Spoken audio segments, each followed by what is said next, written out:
सन्नियम्येन्द्रियग्रामम् सर्वत्र समबुद्धयः ते प्राप्नुवन्ति मामेव सर्वभूतहिते रताः।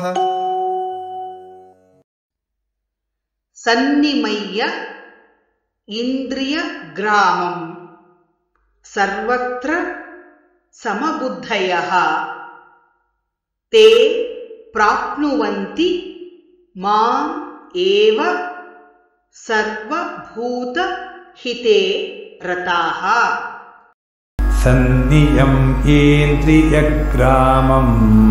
सन्नियम्येन्द्रियग्रामम् सर्वत्र समबुद्धयः ते प्राप्नुवन्ति मामेव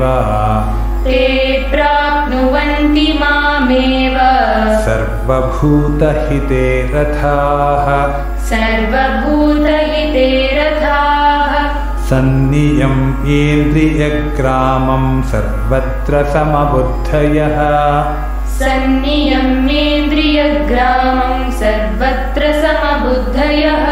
ते प्राप्नुवन्ति मामेव सर्वभूतहिते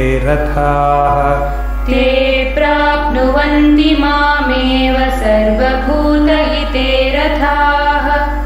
सन्नियम्येन्द्रियग्रामम् सर्वत्र समबुद्धयः ते प्राप्नुवन्ति मामेव सर्वभूतहिते रताः। सन्नियम्येन्द्रियग्रामम् सर्वत्र समबुद्धयः ते प्राप्नुवन्ति मामेव सर्वभूतहिते रताः।